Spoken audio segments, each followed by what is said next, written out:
guys, it's Cece, and I am here with Janelle, my girlfriend, yay! And we are going to be doing a video that just kind of started after we had a bunch of discussions about this. So we're going to be talking about types of books that we want more of. And I think it's like, some of it's genre-based, some of it's plot-based. Would you agree that it's kind of... Yeah, it's a mix. It's a mix of both. So we each made a list and we're gonna kind of go back and forth and talk about types of books we would like to see more of. And if you have recommendations for any of these books that are like already out there, definitely leave those in the comments because we will want to look into those. So let's just get started. So the number one type of book that I want to see more of is I want to see more witch books. I'm pretty obsessed. I'm not pretty. I'm obsessed. Deeply obsessed with witches. With witches. I love them. I love witch movies. I love witch TV shows. And I would love witch books if I could find any that I liked. But I can't. Yeah. So I want more witch books. I don't care. You can rip The Craft off. I'd read it. I also want more witch books, and I think that in general we both want more witch books, but also as like a subheading, it'd be great if more witches out there were queer in some way, just because it's weird that those two things are so associated with one another, and then we don't end up getting that many books or shows about them. Because even, like, the books, because I know there are books that have witches in them, but it seems like, even if it's, like, these witches and these all, like, female environments, there's still that random dude who's just hanging around. Making sure it's gotta be about the hetero romance and not the cool witch aspect. Yeah. Yeah. So, I don't know, and all types of witches. I don't care. Whatever. I don't know, you can go any route you want. But more witches. Pretty please. So I want to read more like queer girl rom-com contemporary books. And this can be YA, this can be adult, any of those things, but books that just get to be about girls falling in love. And that's it. Like I don't need a coming out storyline. I feel like I'm a little bit beyond reading coming out stories. Like I recognize that some people aren't, but I'm kind of beyond that at this point, and I just want to read about girls falling in love. I mean, I think do you mean, like, coming out can be, like, it could be in the book, but it shouldn't be the plot of the book. Yeah, of course. That's more what I mean. Yeah. It can be either or. If coming out is a storyline in the book, that's fine with me, of course, but, you know, if it's, like, an adult rom-com, then it's cool if they're just out there being gay. That's fair. And falling in love. You basically want the book version of Imagine Me and You. Yes, I want the book version of Imagine Me and You, please. You're gonna sense a theme here. We want, because I think we both want this, more interesting queer books. So that kind of goes to Cece's thing about rom-com type of books. But, like, we're really just starting to get books that focus on queer characters that aren't contemporary. Yeah, or that aren't just about how they're queer. Yeah. I mean, queer, like, fantasy, queer sci-fi, queer horror. I don't even know if there are any of those. Yeah, because, you know, I was talking about the fact that I've read stuff like Not Your Sidekick and A Fire and Stars last year, and that's getting so much closer to it just being like, this is a superhero story, and the main character happens to be queer. Yeah. And I think that's more what we're looking for. Yeah, but there's still not a ton of them. There could definitely be more. There could be a lot more of them. And, like, ones that include multiple queer characters, too. Yeah. Just, like, they're all in there. Yeah. So, like, queer westerns. Oh, man. Oh, man. Well, and that one just makes sense. Because cowboys were historically queer. It was like a gay thing. Yeah. So that just makes sense. Are you thinking about Brokeback Mountain? No, I'm not just thinking about Brokeback Mountain. But like historically. So more Brokeback Mountains. But happy. Yeah. That too. And this kind of goes to my witches thing. But, you know, you got your nice queer fantasy book, and there's people just, you know, they're just off, they're being gay, they're happy, and one of them is a queer witch. That'd be great. Wouldn't that be great? That would be great. I think that'd be great. That'd be great in any genre. Going along with our established theme, I think we're getting all of these out. Yeah. Getting rid of all of these in one bulk, but retellings that are queer and also that are happy. Pretty pretty much anything. You could retell anything and we'd be like, woo, that sounds great. Yeah. And I think there was a discussion on, like, Twitter recently that happened about this, that if you're going to make a retelling queer, you're already retelling it. Why does it still have to end sadly? You have the power as an author. Yeah. Just a few we've discussed. I mean, who wouldn't love to see queer Grease? Oh, that'd be great. God. Personally, I think a queer retelling of A Midsummer's Night Dream, that would be amazing. Well, and you know that my favorite Shakespeare is Much Ado About Nothing. Yeah. I would love hear Much Ado About Nothing. What else? Anything, really. We really will take just about, you can just take anything and just be like, well, gays. Yeah. Well, and not even just gay. Anyone. Anything. Make the main character of a John Hughes movie trans or non-binary or just anything. Make it happy. Make it queer. I don't think I like any John Hughes things enough. I don't need that. All right. Well, fine. I'll read that. We want more college books. Yes. Says the people in college. Sitting here in a college dorm. Yeah. I just think it's a really, well, we both think it's a really unexplored time in fiction. It seems like, if you're talking about YA, it like caps out at 19. And even that's like, we're only slowly starting to get more YA that goes up to 19. Yeah. Before it was always like, 17. Look at this college junior look at this high school junior over there. Everyone is 17 Everyone's in YA. 17. That made sense when YA was really only aimed at teens, maybe like 10 to 15 years ago.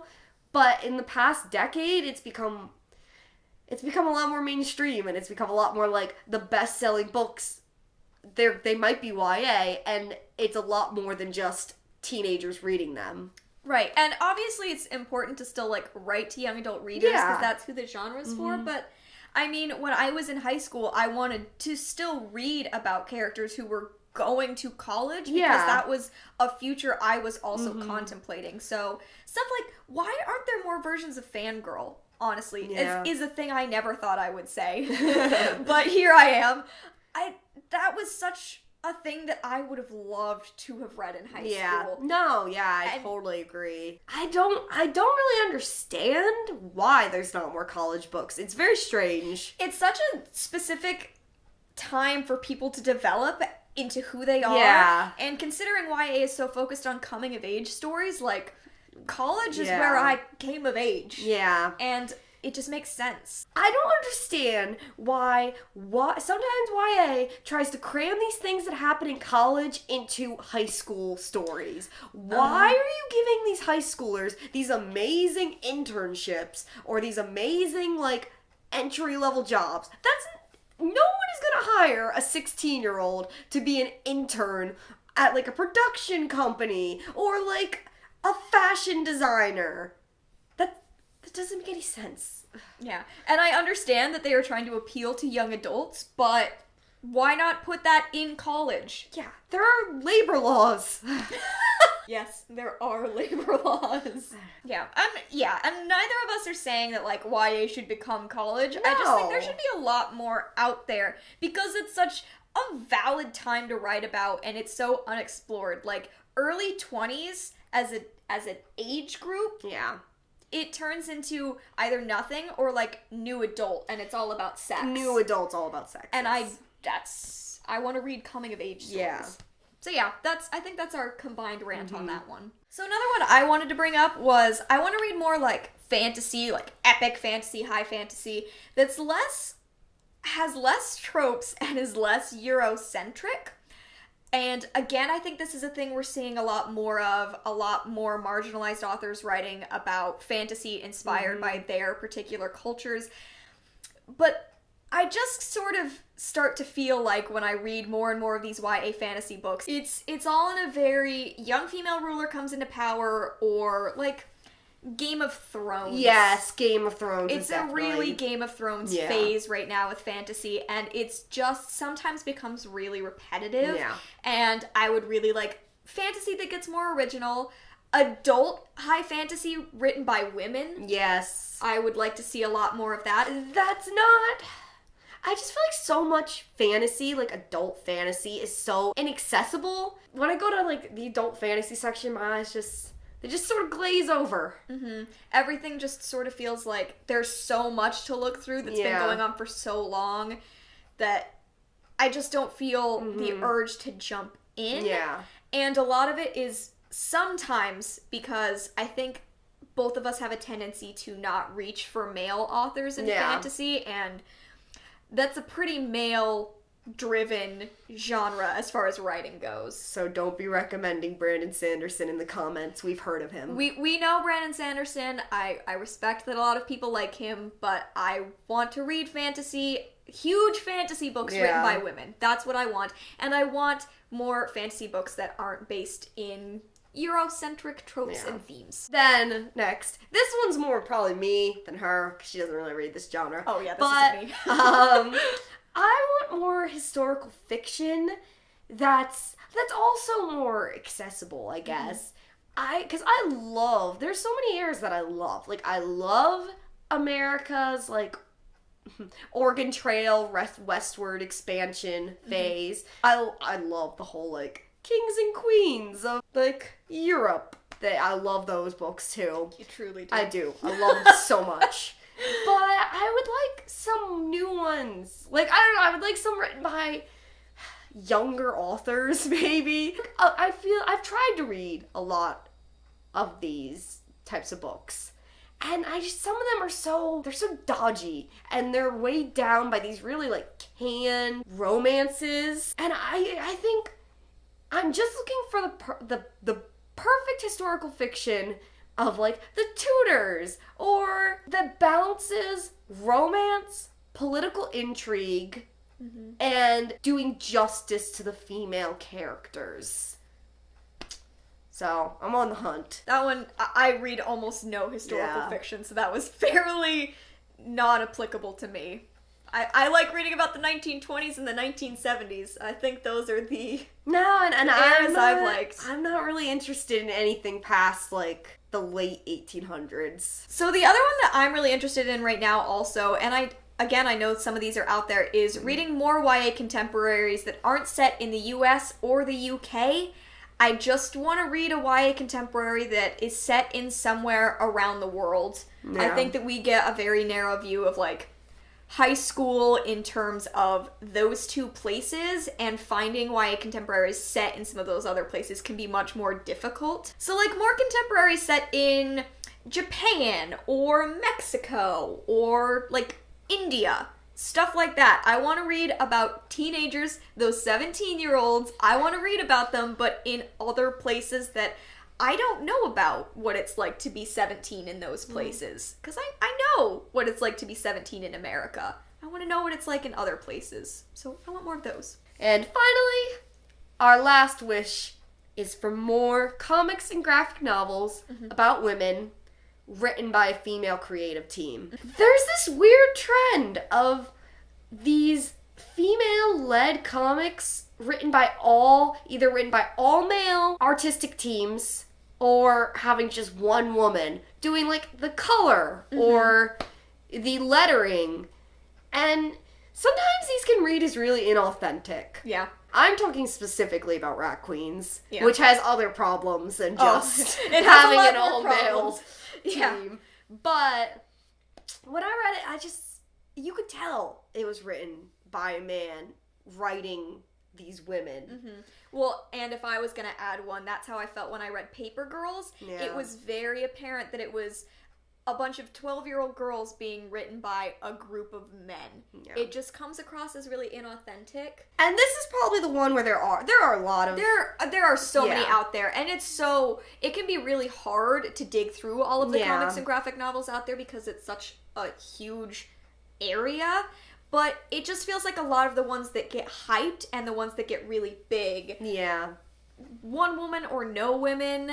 And again, it's frustrating because even if there is a woman on the team, she never seems to be the writer of the comic. It's always a man writing it and the woman doing the art or the coloring.